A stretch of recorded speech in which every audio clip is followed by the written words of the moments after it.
second quarter growth far weaker than forecasts, missed everyone's expectations, and so it's no surprise that the Norwegian crown's getting hit hard. Yeah, market was positioned long of Norway going into this number. I must admit I would have been killed with everybody else here, but now we've come up to 800 on Euro Norway. Oslo's telling me the predominant concentration of buyers of Euro Norway has been non-Norwegian. Norwegian guys actually fading into the Norwegian krona weakness to buy crowns, and I have some sympathy with that because the GDP number was weaker than we expected, but the Norwegian data has been volatile in recent months. The growth story would paint a different picture. 0.2% growth compared to expectations of up to 0.8%. It's pretty weak, and it's a big the Norges Bank will see that and think, okay, maybe time to ease. In which case, 8 goes out the window. If they do it, then obviously you're talking about 810, maybe 815. There's a lot of stops above 810, Jamie. But for those people along the same mind, if you're still in this position, long of Norway, you're going to need some squeezing after that disastrous number. The Australian economy is slowing, Asia's slowing, the mining sector's slowing.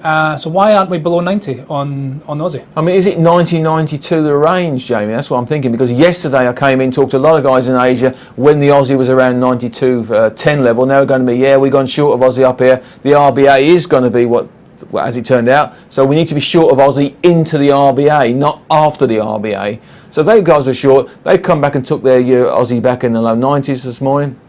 The rest of the markets jumped on the bandwagon because obviously, as well as the RBA, excuse me, and the RBNZ, you've also had the sell-off in emerging markets, and with the Australian economy so linked to Asia, what's bad for Asia is bad for Aussie. So 90 on the downside is a big round number, obviously, but on the upside you mentioned 92, and is that where central banks are quite keen to sell? Yeah, a number of guys I speak to have been shying away from the Aussie for weeks, but they are clear to me.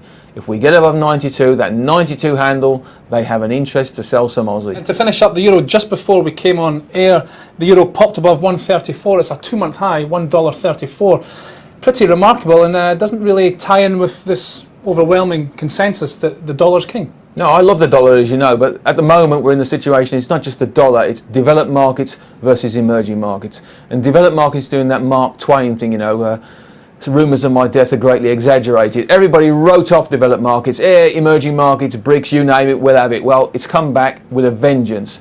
And the money that's coming out of emerging markets is going home. If you're a French investor and you've been piling into emerging markets in Asia for the last 5 years, you've took some of your money out. You don't want dollars, you want your home currency, you're going to the euros. And that, in my opinion, is helping to give the euro a better bid.